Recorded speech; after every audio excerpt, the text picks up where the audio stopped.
Hey, ladies and gentlemen, welcome back to the channel. As always, it is Nick here, back with your daily crypto news and analysis. And today we're going to be talking about the vast majority of crypto and also finance, and why I personally believe that we could very well see all-time highs this year. Now we're going to talk about it, we're going to discuss a few things around it, and we are also going to talk about a few things around crypto, specifically the 4-year cycle, the Bitcoin halving, and all that kind of stuff. Now, with that, today's pricing around crypto, we are sitting at about roughly a almost $2 trillion market cap.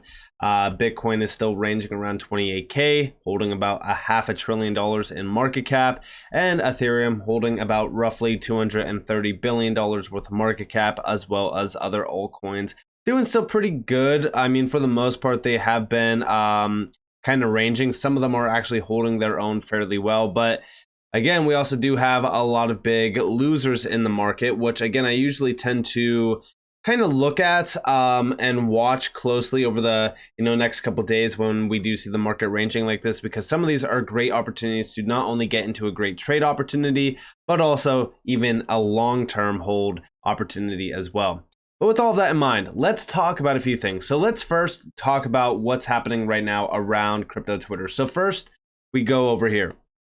Now, a lot of people believe that, crypto's not going to make new all-time highs until the Bitcoin halving, and the 4-year cycle basically plays a role within that as well. And everyone is just still following that same old cycle. Because again, it repeated. It repeated for, I believe, 3 times now, going all the way back to 2013, 2014, 2017, 2018, and then 2020 and 2021. But what most people don't understand is that the Bitcoin halving and also the 4-year cycle is extremely coincidental with liquidity cycles. But what if the liquidity cycle changed? Which we will talk about here in a second. But we do see over here, where have I heard that one before? Oh yeah, from literally every other person on crypto Twitter. Now this is from Credible Crypto. And we do see this is never going to happen, only after halving. Because everyone's still focused on that, especially the Bitcoin maxis. They always push the Bitcoin halving in the 4-year cycle because it's so easy to comprehend for most people. All right, every 4 years, we're going to go on this bull run. We're going to do this. We're going to do that. Like, why would it be that easy to predict every single time? Is it just that easy? Or is it coincidental? And this time is different. I know, we've heard that one before, right? This time is different. Everything's going to change. Blah, blah, blah. We're going to do this. But technically speaking, I believe that this time could very well be different. We're gonna address it a few times as well. Now, over here we also have another chart. Now this talks about a few things. We do see, look at all that sideways from 2018 to 2020. I think we'd still have a bull run, but man, without COVID, we never had anything close to that parabolic run in markets. That was like 90% of it. So again, a lot of people are still comparing 2020 and 2021 cycle to where we are at currently right now. A lot of people are anticipating a major drop like we did see during March of 2020, but also a lot of people don't think that we will see this parabolic ascension within the market without a March of 2020 like event. But the thing is, I don't think that we need that. And the reasoning behind this is liquidity. As I've mentioned, liquidity cycles are the things that allow for Bitcoin and stocks, etc., to go parabolic. Without liquidity, you don't have the fuel for the uprise within the markets. Over here, we do see from Income Sharks. Now, this goes back to January 19th. This is when I started to focus on this quite a bit. We do see there's a record-setting $4.8 trillion of cash sitting on the sidelines in money markets ready to buy stocks. This is more than the COVID crash. Buyers just waiting for sentiment to change. We know how quick that can happen. This is a fuel waiting for the match. Now, most of these individuals and most of this money is waiting to see if we get a recession or not. But what happens when the markets go against that? What happens when, yes, the macro is still fairly bad, but what happens when the market ignores the macro and we start to see money trickling in, like we started to see back in January? Well, then a lot of that sideline cash is going to start to trickle in. It's not going to all at once flow in and push the prices astronomically high. No, it's going to happen slightly and then all at once, which is typical, right? That's what we've seen even going back to 2020. During 2020, we've seen a slight rise, and then right here is where things kind of started to change a little bit. This is when a lot of money started to flood into the market, and we started to get these parabolic ascensions within the market. Now, with that, where are we today? Because this was 4.8 trillion back in January. Well, fast forward to April, and guess what? We now have $5.21 trillion. This is much larger than March of 2020 and COVID. So think about it like this. Could we still have that 2020 like ascension within the market where we do go parabolic and we go to these astronomical highs? Yes, we have the fuel for it. It's all sideline cash. This cash is sitting there waiting to flood the markets. And I do strongly believe that it will happen. It's going to happen at some point in time. But the question is when? And that's going to be where everyone gets it all wrong, including myself. We are not going to be able to predict when this money starts to trickle in, but I do think that's going to happen when we least expect it. Again, a lot of people think that the price move in the market right now is bearish, that, Bitcoin's going back down to, 20K, it's going to go sub 20K, it's going to, fill the gap, blah, blah, blah, all this nonsense. I even seen the $8,000 and $10,000 Bitcoin calls coming out of nowhere again, like typical. Everyone gets overly bearish at these, pullbacks. But the problem is that most of this is playing into an ABC correction or just Elliott wave theory. I said over on Twitter though, because again, a lot of people are anticipating that Bitcoin comes back down, crashes, or just remains sideways. And I always say like the best way to shake out retail is sideways price action, because again, most people are extremely impatient. But here's the liquidity cycle. So let me open this real quick up in a new tab. So just to give you guys a quick insight, 2013, 2014, 2017, 2018, 2020, and 2021. Look back at the liquidity cycle. So here you can see the liquidity in 2013, 2014 being the fuel for the fire for Bitcoin and stocks. You could also see it during 2020 and 2021, where it hit the high and it started to collapse. Again, where we are at now, technically most people are anticipating 2024 and 2025 because this is going to follow through with this entire cycle. The issue is that what happens when this just changes out of nowhere? What happens when things change rapidly and we start to see liquidity flooding the markets? Well, that's when we do see the 4-year cycle completely. It will change the 4-year cycle idea and the narrative around it. That's where it kind of gets thrown out the window, if you will. Over here, I even said that. I see everyone constantly stuck on the 4-year cycle / Bitcoin halving nonsense. It's purely coincidental that it aligns with the liquidity cycle. Just take a look at the global liquidity cycle chart below. What happens when the cycle breaks / changes? Then so does the 4-year cycle theory, like I just said, and Bitcoin halving becomes a big nothing event. This is why Credible Crypto and only a few other technical analysts have been calling for a Wave 5 expansion this year to new all-time highs. As 99% of crypto Twitter and TAs say no bull run this year, that we are still 400 plus days away from any major expansion, I tend to go against the herd. Best way to prepare for this is for this to be a possibility and or fail, have stables on the sidelines ready to buy, the major bottom. In case we do see a Wave 5 expansion, have your long-term positions in place that you have the most confidence in. Also ensure you are diversified outside of crypto as well. And I always say, physical gold and silver is a key. Also make sure that you are buying other tangible assets. But I also said I will be doing a full video on this and on why all-time highs. Welcome to the video. And why 99% of crypto Twitter could be wrong / completely caught off guard, which would be the best narrative. And again, we do see down here from Tech Dev, I agree. A small part of me wonders if Satoshi recognized the cycle, knew Bitcoin was being born at the bottom of one, and wanted having events to roughly align. Getting conspiratorial now, just fun to think about. And here we have Bitcoin. So again, most people are anticipating when we look at 2024, 2025, that's where we will top, but ultimately we could see a topping point by the end of the year, and that could be the all-time high. And that's when we see one of the largest bear markets in the history of crypto, because that's when most of the money markets dry up, liquidity becomes a crunch, and ultimately, guess what? We do get the recession that everyone has been waiting for. We do get, that crash in the markets. But the crash could very well be similar to the dot-com bubble. We don't know how large of a crash this could be, but I've talked about, a possibility of a 2008-like scenario, but on a much larger scale. But this is also why I've been talking about the possibilities around Bitcoin and crypto. And this is the chart that Credible Crypto basically posted. Now, this is not going into his Wave 5 theory. He did post a more in-depth video on that. But we do see it is almost universally agreed upon on crypto Twitter that this rally will end in the 30 to 40Ks and give everyone 6+ months to accumulate before we head for new all-time highs in 2024, 2025, having cycle theory.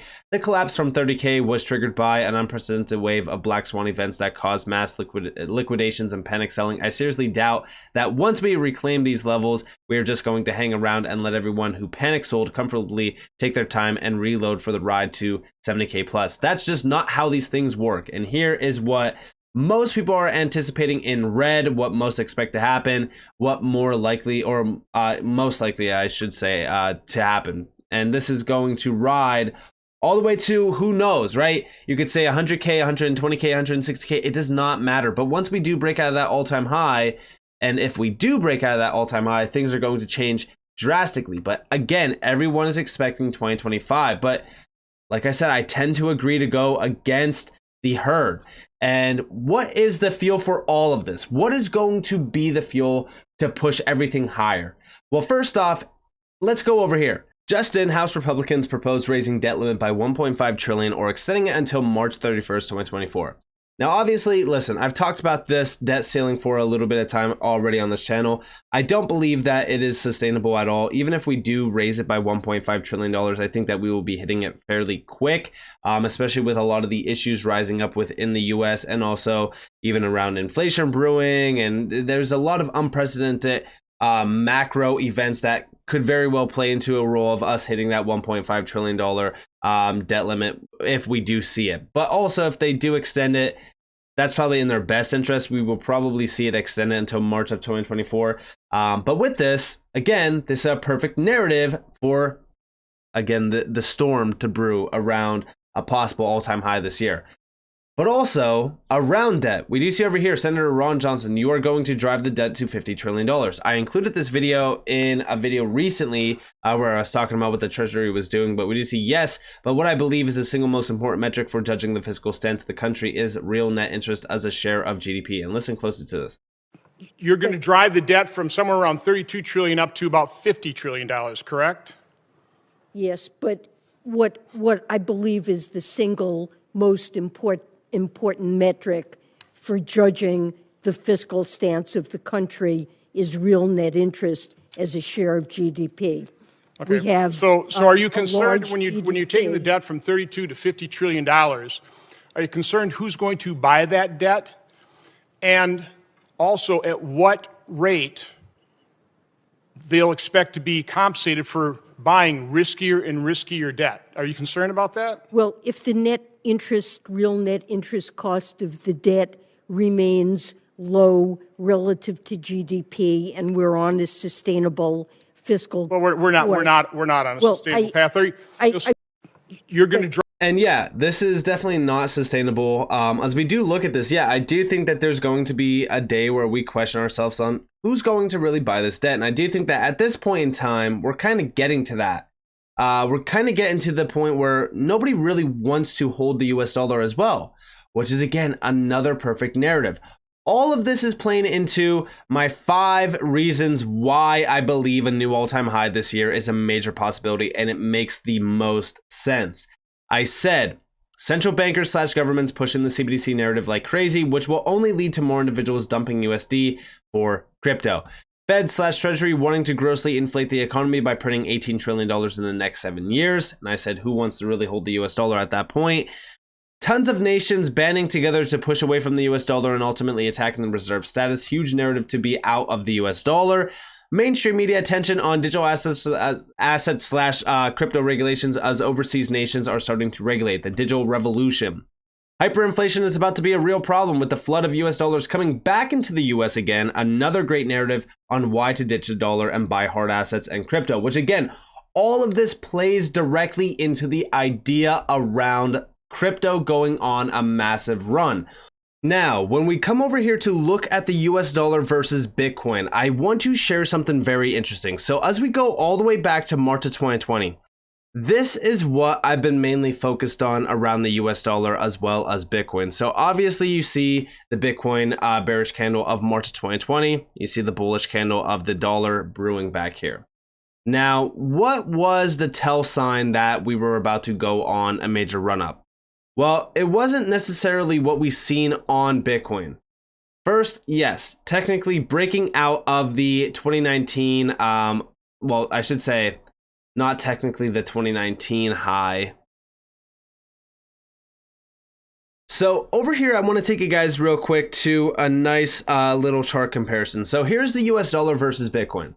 So like I said, going back to this list, as we do see the US dollar basically being attacked from all fronts, from internally, from externally, and again, as we do start to see retail sector kind of pushing away from the US dollar, like we did see during March 2020. We did start to see a lot of people, scrambling for the US dollar, and then all of a sudden, all at once, ditching it. I believe that we are going to see a major run up in the markets because very similar to what we seen back then in March of 2020, it's kind of brewing like we see now. What was the biggest tell sign that Bitcoin was about to go on a major run? It was ultimately this triple tap. We had it once here, and then once here. We had a triple tap back in October, during February, and also during June. This was 2019 and 2020. We didn't break out of this until July. What was the sign that we were going to break out? Well, during this time, the dollar was starting to collapse. We've seen a push down on the dollar already at this point, 6.77%. What was the nail in the coffin for it? Losing the weekly 200 EMA. I've been discussing the weekly 200 EMA on this channel for quite some time now around the dollar because I do believe that this is going to be the big moment for crypto. Currently speaking, we are already down about 12.21% from this high up here in September to now. Currently right now, from the current value to the 200 weekly EMA, this is about a 2.59%. As we look here, I circled it. The level at which I was the most interested on the dollar back here was when we lost the 200 weekly EMA. Because as you guys do see, this was the strength from the bear market of crypto and Bitcoin during 2017 and 2018. We started to break out, boom. Once we reclaimed all EMAs, bullish for the dollar, bearish for risk on assets. Yes, it was technically speaking, like we even topped out in crypto beforehand. We still collapsed a little bit on the dollar, which is why we had this little bit of a relief rally in the markets. But ultimately, we start to see Bitcoin continue to slide down between or below all EMAs. But during this time, once we've seen the dollar rise drastically, we reclaimed the 200 weekly EMA. We rode it out even during March of 2020, and then we finally lost it. This was enough to push the markets above that triple tap, and we started to regain momentum, squeeze between the EMAs, boom, expansion. And this was very fast once we got that expansion. Now where we currently are at is we are seeing a pullback in the market. Everyone is basically peak bearish right now as we start to see, major calls down to, 10, 8, 5K. I tend to look at where we currently are at now on price action and really kind of look at where we can go down to. I've been mainly looking at 25.3K as a big area because that will not only be a tap of this liquidity wick back here in May of 2022. That's basically during the time where the market was the most bearish that we've seen it. But also it will be right on some nice EMAs to kind of squeeze between for us to have that expansion back to 30K plus. But nonetheless, where we are at now, the dollar is rallying slightly. Not much. This is on the weekly. On the 3-day, you can kind of see it a little bit better. We did hold up so far on the 3-day 200 EMA, which again, big sign that if we do lose this, then the market will start to kind of brew. As we do see back here, I can show you that during March of 2020 as well. Here we have the 3-day. Once we lost this EMA, we started to see the market rally quite a bit. during this time here. So what I'm looking at on the dollar, and I charted it quite some time already. There was 2 scenarios where we do have an impulsive move here. We did not get it. Now we have a slight impulse back, but ultimately this is still in a downtrend.